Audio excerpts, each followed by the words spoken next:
ওয়াজ করে কি হয়েছে বলেন? ঘোড়ার ডিম হয়েছে ওয়াজ করে। 3 বছর লোকটা মৃত্যুর যন্ত্রণায় কাতরাচ্ছে, আল্লাহ আমার মৃত্যু দাও, আল্লাহ আমার মৃত্যু দাও, আল্লাহ আমার মৃত্যু দাও। পচা অংশ পচে গলে পোকা পড়ে, তার কষ্টের সীমা নাই। কিন্তু সেখানে তো বাৎসরিক সব মাহফিল হচ্ছে, বড় বড় হুজুররা আসতেছে। ধর্মীয় রাজনৈতিক দিকে গেলাম না, ওনারা তো সবাই ওই কাতারে চলে গেছে, ওই আলাপ আমি করব না। যারা ধর্মভীরু মানুষ তাদের জন্য বলবো যে আপনারা ওয়াজ শুনছেন, ওয়াজ শুনে কি ফায়দাটা হচ্ছে বলেন? আপনার ঘরের পাশের মানুষ যদি 3 বছর ধরে পচে, আপনি আলহাজ হাজি সাহেব, হাজি অমুক সওদাগর, লাভটা কি বলেন? আপনার হজের কোনো মূল্য নাই। হুজুররা আসবে, হজ করার কথা 100 বার বলবে এখানে, কিন্তু আমি বলবো হজ করিয়েন না। হজ করার আগে আপনার এই মাথা থেকে ওই মাথা পর্যন্ত কোনো মানুষ ল্যাংটা হয়ে শুয়ে আছে কিনা রাস্তার পাশে দেখেন, কিংবা আপনার পাশের বাসায় চিকিৎসার অভাবে কাতরাচ্ছে কিনা, 2টা কিডনি নষ্ট হইয়া ডায়ালাইসিসের পয়সা নাই। আপনি বলবেন গল্প করতেছি, চট্টগ্রাম মেডিকেল কলেজে একটু হাইটে আসেন, আমরা প্রতিবেশীর কে খবর রাখি বলেন? এখানে যে ওয়াজ মাহফিল হচ্ছে, চারপাশে সবগুলো বিল্ডিং, এই ফ্ল্যাটের খবর ওই ফ্ল্যাট রাখে না, কি খাইছে না মইরা গেছে না কি আসল বিষয় কোনো খবর নাই। এক ফ্ল্যাটের খবর আরেক ফ্ল্যাট জানে না। আমরা ওই মুসলমান, এই ওয়াজ কেউ করবে না। ওয়াজ করবে রুকু কিভাবে করবেন, সিজদা কিভাবে করবেন, মসজিদের মধ্যে কিভাবে এসি লাগাবেন, কে কত টাকা দান করবেন, মার হাবা উনি 50,000 টাকা, আরেকজন দাঁড়ায় যান, এই হচ্ছে আমাদের ওয়াজ। কিন্তু মানুষ যে নীরবে চোখের পানি ফেলছে সে বিষয়ে কারো কোনো কথা নাই, কেউ বলে না। এই মানুষগুলো যে বাচ্চা মারা যাওয়ার পরে কিংবা বাবা মারা যাওয়ার পরে, আপনার অবিশ্বাস হইলে মানবিক পুলিশ ইউনিট পেজ আছে একটা ফেসবুকে, যাইয়া দেখেন অসংখ্য মানুষ সকাল থেকে বিকাল পর্যন্ত মেডিকেলের বারান্দায় লাশ নিয়ে কাটতেছে। দাফন তো দূরের কথা, লাশটা নেওয়ার পয়সাও নাই। তাহলে আমরা কি মুসলমান হইছি বলেন? অথবা বিনা চিকিৎসায় আজকে সন্ধ্যার ঘটনা, চট্টগ্রাম মেডিকেল কলেজে বাবা জেলে, বাচ্চাটার বয়স হচ্ছে 6 বছর। বাবা মাছ ধরে আরেক বিয়ে করে চলে গেছে, 3টা ছোট ছোট বাচ্চা নিয়ে।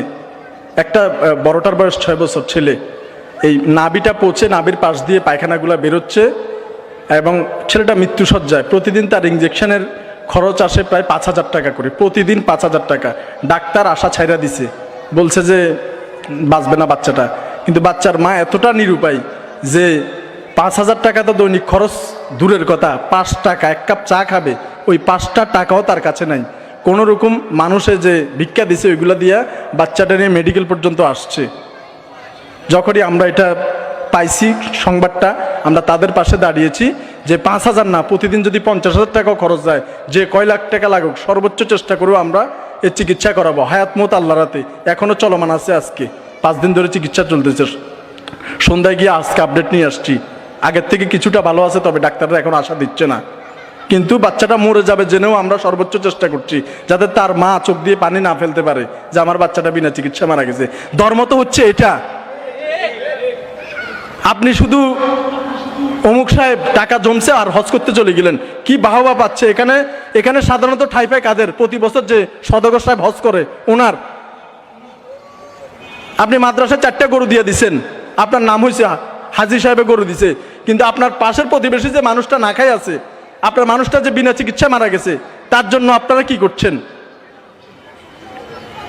চট্টগ্রামে একটা বৃদ্ধাশ্রম নাই। আমরা মানুষগুলাকে সুস্থ করার পরে বেওয়ারিশ মানুষগুলোকে ঢাকাতে নিয়ে যাই, ময়মনসিংহ নিয়ে যাই। চট্টগ্রামের তো অনেক সুনাম, চট্টগ্রামের লোক আপনারা যারা আছেন গর্বে আপনাদের বুকের ফাটা ফুলে যায়।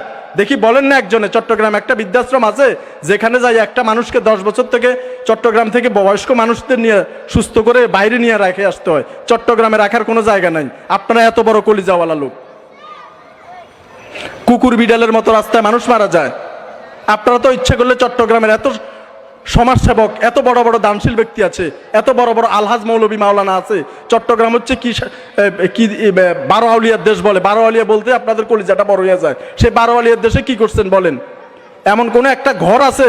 আমি অনেক জায়গায় ঘুরছি ভাই, আমার একটা কেউ ঘর ভাড়া দেন যে পোকা ধরে যে সমস্ত মানুষকে, ওই মানুষকে নিয়ে আমি ওইখানে রাখবো, ওইখানে চিকিৎসা করব। বাংলাদেশে তো বেওয়ারিশ হাসপাতাল নাই।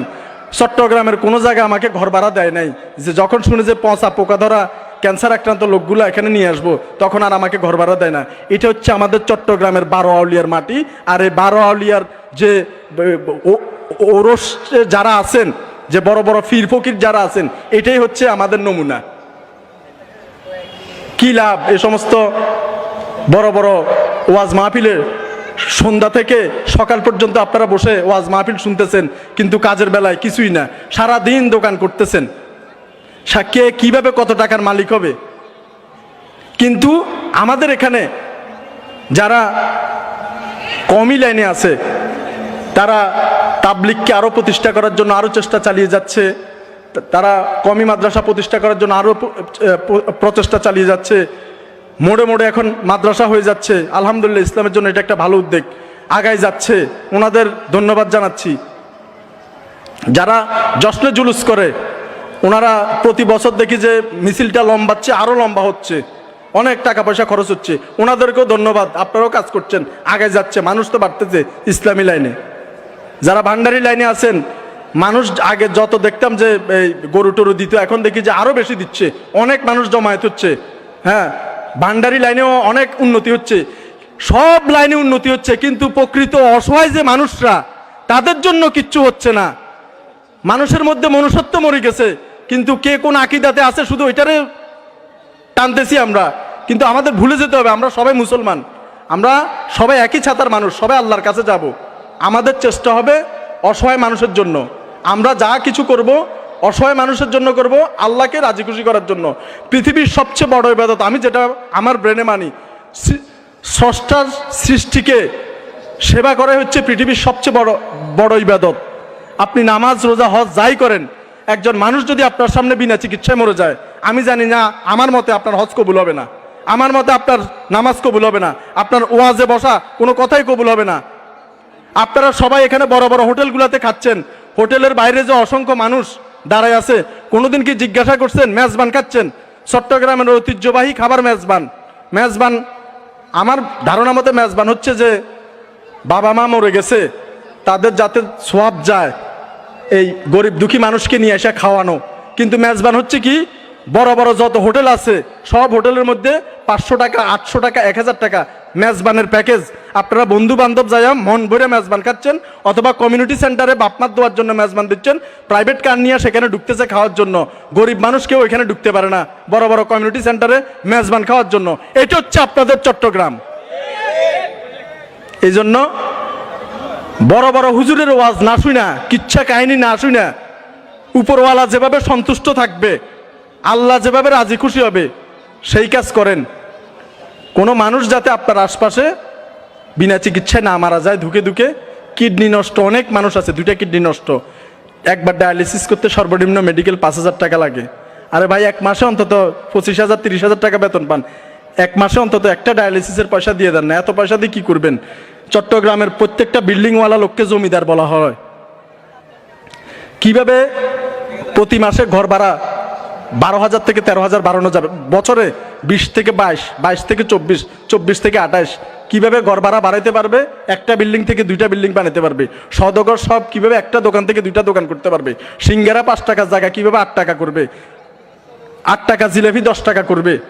চট্টগ্রাম শহরে যখন আসি তখন ক্যান্ডিতে জিলাপি খাইতাম, মজার জিলাপি 5 টাকা, ওইটা ঠেকতে ঠেকতে এখন যাচ্ছে 10 টাকা। তো এরকম প্রত্যেকটা জিনিসের শুধু দাম বাড়ায় দিচ্ছে। এই সমস্ত কিছু করে কোনো লাভ নাই।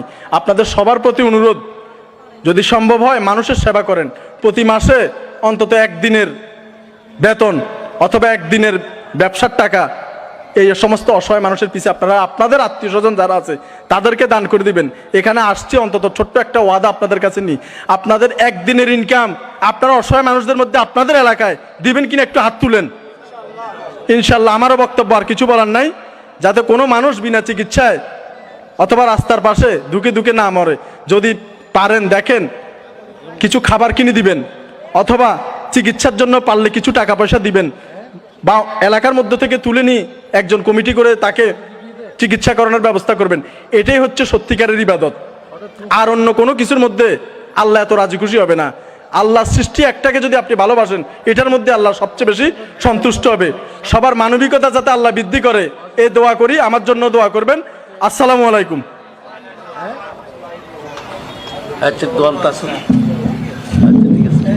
মাশাআল্লাহ, ধন্যবাদ জনাব মোহাম্মদ সৌদুর হোসেন ভাইকে। বাস্তবসম্মত তার বক্তব্য উপস্থাপন করার জন্য মোহতারাম হাজিরিন,